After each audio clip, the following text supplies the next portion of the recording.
हाय, मैं फिर से हूँ आप लोगों के साथ एक नए मैसेज के साथ। आज जो मैसेज मैं आपके साथ सामने लेकर आई हूँ वो ये कि बहुत बार हम सब के लाइफ में ऐसे एक्सपीरियंसेस हुए हैं कि हम किसी चीज़ की आउटकम के साथ जुड़ जाते हैं। लेट्स से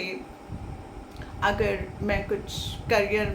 लेट्स से मैं डॉक्टर बनना चाहती हूँ उसके लिए टेस्ट क्लियर करना चाह रही हूँ और मैं बहुत मेहनत करके उस टेस्ट के लिए उसके बाद क्लियर नहीं होता है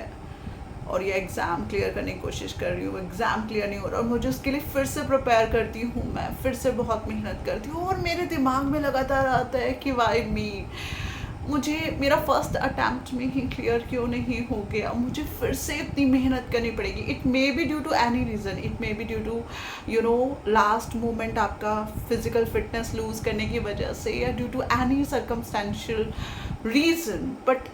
what ever is the reason, but you end up doing the same thing, right. इसी तरह से हो सकता है कि किस इंसान को बहुत स्ट्रगल फेस करना पड़ रहा हो, यू नो एक ही चीज़ जो शायद बहुत सिंपल वन को हमें अचीव हो सकती थी उसके लिए बहुत भाग दौड़ करनी पड़ रही है, बहुत मेहनत करनी पड़ रही है, जबकि बाकी लोग वो उसे आराम से अचीव कर रहे हैं और वो इंसान सोचता है कि मुझे इतनी स्ट्रगल क्यों करना पड़ रहा है इस चीज़ के लिए, एक सिंपल सी छोटी सी चीज़ है मुझे डायरेक्ट वन को में क्यों नहीं मिल पा रही है ना। और कभी कभी यू नो इस तरह से होता है कि हम कोई पोजीशन अटेन करने की कोशिश कर रहे हैं, उसके लिए बहुत डेस्परेट है कि मिल जाए मिल जाए मिल जाए, और उस पोजीशन पे हम पहुंच नहीं पा रहे हैं और हमें लग रहा है कि ओह बहुत दूर है, बहुत डेस्परेट, बहुत ईगर हो जाते हैं। तो मैं आप सबसे कहना चाह रही हूँ कि लाइक लाइफ जो है एक जर्नी है,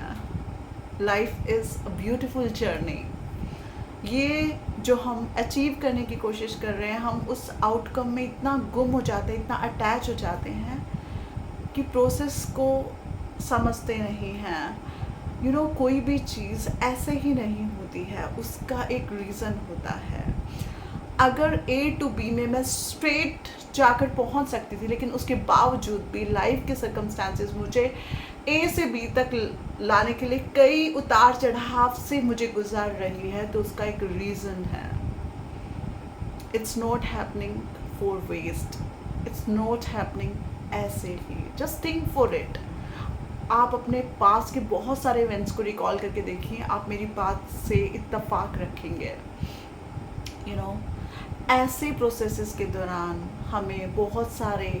ऐसे फ्रेंड्स मिल जाते हैं जो लाइफ लॉन्ग हमारे साथ आ जाते हैं, और सोचिए अगर वैसा ना हुआ होता तो शायद हमें वो दोस्त नहीं मिले होते हैं जिनके लिए आज हम बहुत ब्लेस्ड फील कर रहे हैं। और ऐसा भी हो सकता है कि वो कुछ पर्टिकुलर लेसन सिखाने के लिए आए जिससे हमें अपनी ज़िंदगी में बहुत क्लैरिटी आ गई है, हम बहुत स्किल्ड फील कर रहे हैं, मास्टर फील कर रहे हैं अपने आप को उस फील्ड का, एंड हो सकता है कि हमने ऐसी ऐसी चीज़ें सीखी जो अगर मैं ए टू बी में डायरेक्ट जाकर पहुंचती तो मुझे जो चीज़ों की ज़रूरत पड़ती वो मुझे इस वाया सी के थ्रू या वाया डी के थ्रू पहुंचते हुए बी पर पहुंचकर पता चला, और वो मुझे आज काम आ रहा है। अगर मैं सीधा चली जाती तो मैं शायद उस पोजीशन को ढंग से संभाल भी नहीं पाती, है ना। तो इसलिए my message is just enjoy the journey, just enjoy the process, and remember one thing, nothing is for waste. इस मोमेंट पे जो भी हो रहा है उसका कुछ रीज़न है, उसका कुछ ऑब्जेक्टिव है, वो आपके लिए कोई ना कोई अपॉर्चुनिटी ज़रूर लेकर आया है। And just be open to it, and just be receptive to it. Frustration मत फील करें,